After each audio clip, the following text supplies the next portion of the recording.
Teodor Velán había estado lejos de Inglaterra más de 3 décadas.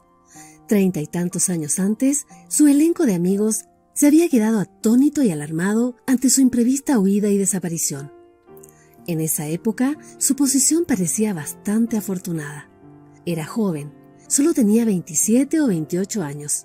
Su situación era muy acomodada, con una renta de unas 3.000 libras al año. Miembro de una excelente familia, los Shropshire Velán, cuyo título nobiliario poseía su tío, Lord Velán de Northamptonfield, además era sociable, guapo, simpático, popular, y acababa de obtener su escaño en la Cámara de los Comunes como segundo diputado por Sheffingham, donde todos presumían que su ambición y su talento lo llevarían muy lejos. Entonces renunció a su escaño inesperadamente y abandonó Inglaterra. No explicó a nadie la causa de su extraño proceder. Solo se limitó a escribir breves cartas de despedida a unos cuantos amigos. «Voy a viajar alrededor del mundo. Estaré ausente por un tiempo indefinido».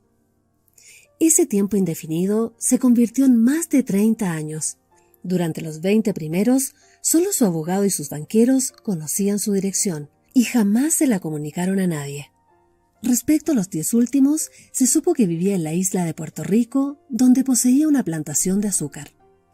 Mientras tanto, su tío había muerto y un primo, su único hijo, había heredado el título nobiliario.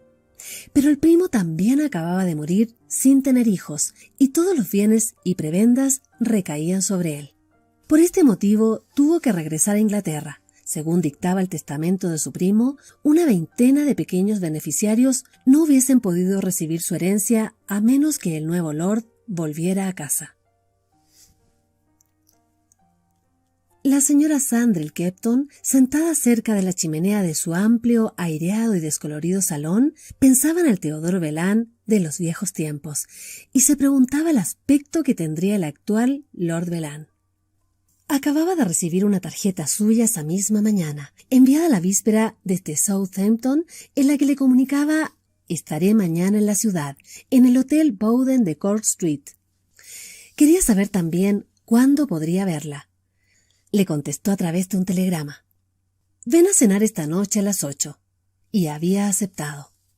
Por ello le había dicho a su hijo que cenara en el club y estaba ahora junto a la chimenea esperando la llegada de Teodor Velán y recordando lo sucedido hace 30 años. En esa época estaba aún soltera y una efusiva amistad que se remontaba a los años en que estudiaron juntos en Oxford unía a su futuro marido, a su hermano Paul y a Teodor Velán. Recordó a esos 3 jóvenes apuestos, felices y lúcidos, así como el radiante futuro de cada uno de ellos. Su marido en la sociedad de letrados, su hermano en la iglesia y Velán no en la política. Ella nunca logró comprender sus aspiraciones políticas, que no compaginaban con el resto de su carácter, sino en la literatura, como poeta, ya que componía unos versos que consideraba muy sonoros y originales. Recordó todo eso y entonces se percató de que su marido ya estaba muerto, de que su hermano ya estaba muerto y de que Teodor Velán ya se consideraba muerto, al menos para su mundo, hace más de 30 años. Ninguno de los 3 había destacado en nada. Ninguno había estado a la altura de lo que se esperaba de él. Sus recuerdos eran dulces y amargos a un mismo tiempo. Colmaron su corazón de alegría y de tristeza. En su opinión, Velán había sido sobre todo un joven tierno y sensible. Tenía chispa, sentido del humor e imaginación, pero sobre todo era delicado y sensible, lo que se podía descubrir en su voz, en sus miradas y en sus ademanes. Y esa ternura era el cimiento de su encanto, su ternura que no era sino una pequeña parte de su modestia. Era tan tierno y sensible, tan modesto, tan simpático y amable, se dijo. Y muchos de los ejemplos de su ternura, de su modestia y su amabilidad acudieron a su recuerdo. Y no es que no fuese varonil. Estaba repleto de fuerza y de optimismo. Le encantaba saltar y brincar alegremente como si fuera un niño.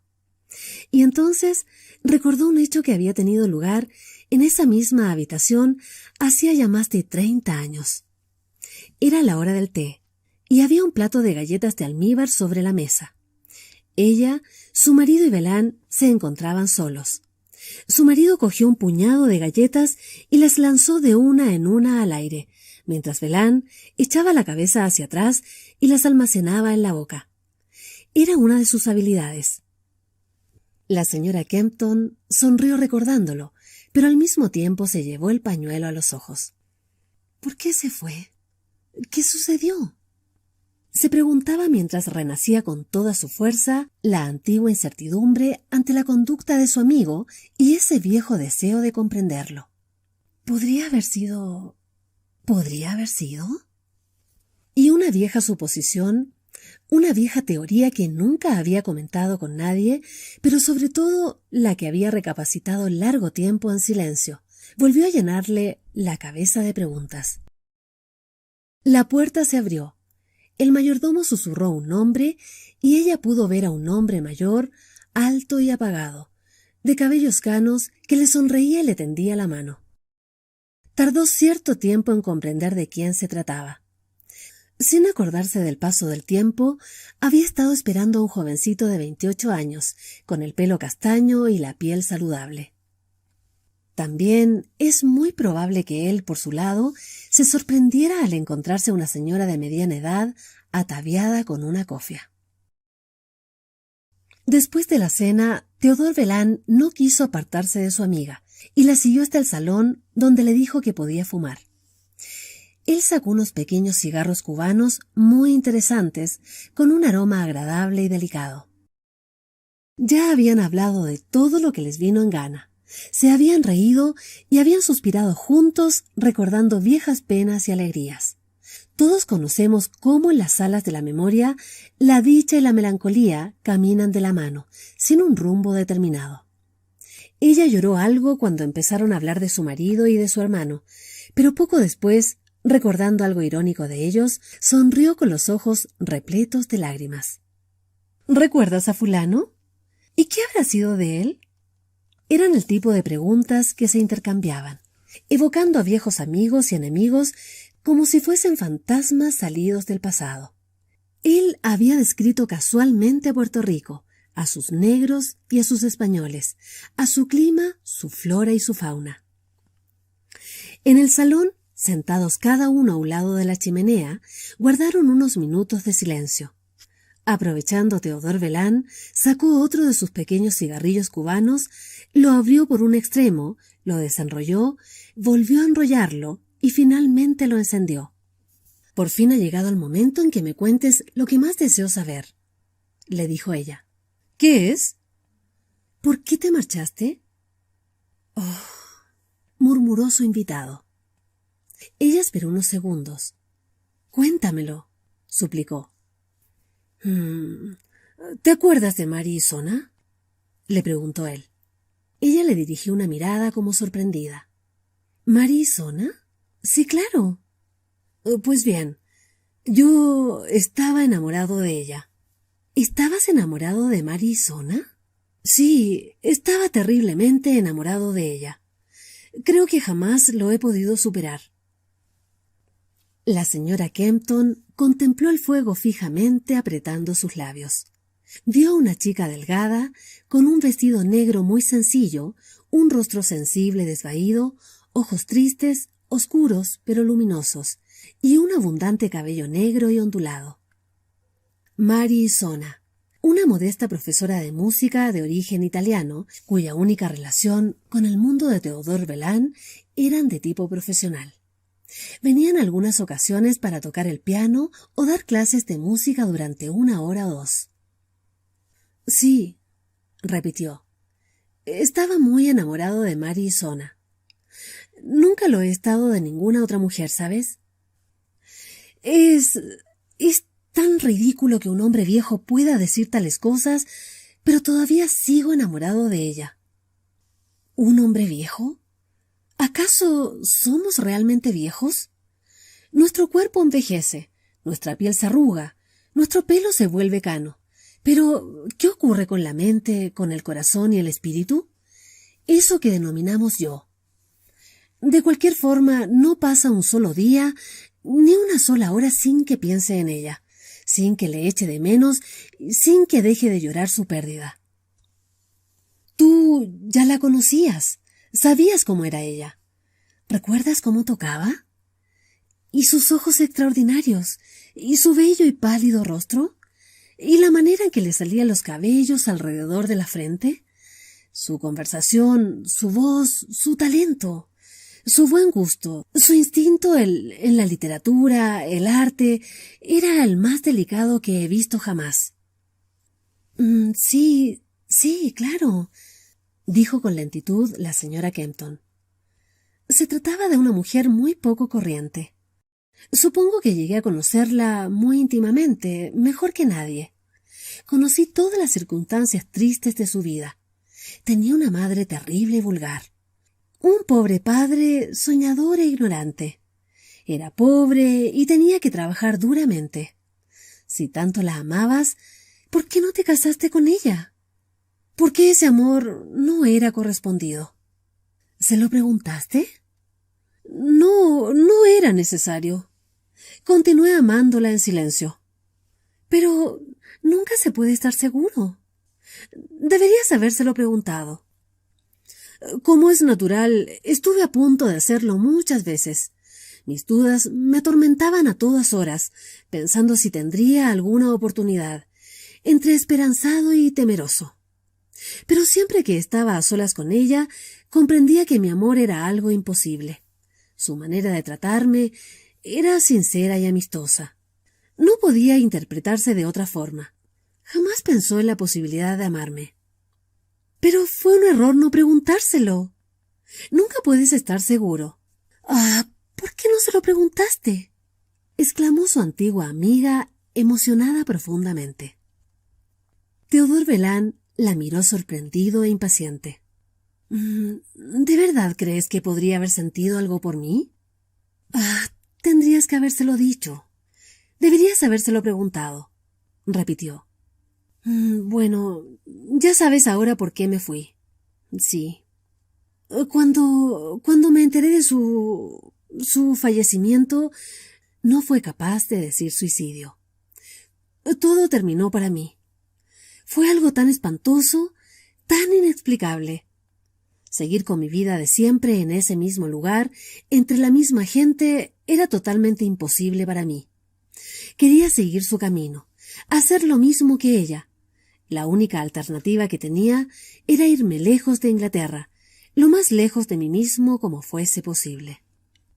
En ocasiones, confesó poco después la señora Kempton, me pregunté si tu huida no tendría algo que ver con la muerte de Mary. Pasó tan poco tiempo entre ambas. A veces me pregunté si posiblemente no estabas enamorado de ella. Pero no me lo podía creer. Debía ser solo porque ambas cosas habían coincidido en el tiempo. ¿Por qué no se lo dijiste?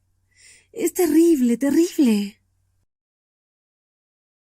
Cuando él se despidió, ella se quedó sentada un momento junto al fuego. La vida consiste en arriesgarse a cometer errores. Arriesgarse a cometer errores. Vivir es arriesgarse a cometer errores, pensó.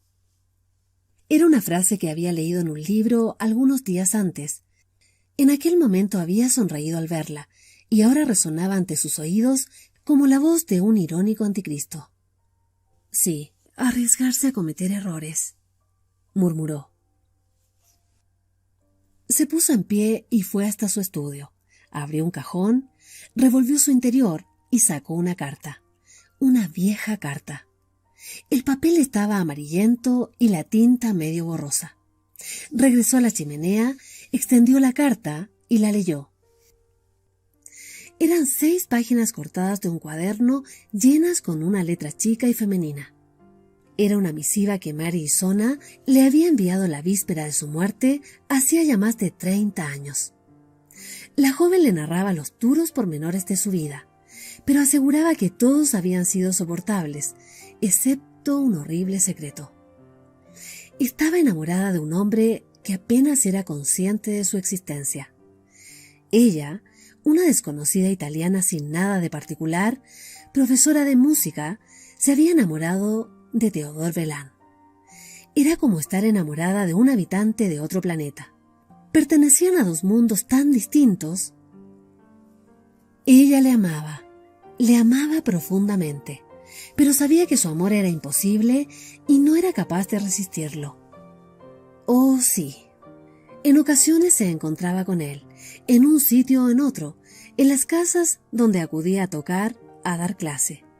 Era muy educado con ella, y más que educado, era hasta bondadoso. Solía hablar con ella de literatura, de música. Es tan amable, tan enérgico, tan culto, pero nunca ha pensado en mí como mujer, una mujer capaz de amar y de ser amada. ¿Por qué motivo iba a hacerlo? Si una polilla se enamora de una estrella, la polilla debe sufrir. Soy cobarde, débil. Puede pensar de mí lo que quiera, pero ya soporto más de lo que puedo aguantar. La vida es muy dura, demasiado dura. Mañana estaré muerta. Y usted será la única persona que conozca el porqué, y siempre guardará mi secreto. Fue una lástima, una verdadera lástima, pensó la señora Kempton. Se preguntó si debía haberle enseñado la carta de Mary a Velin.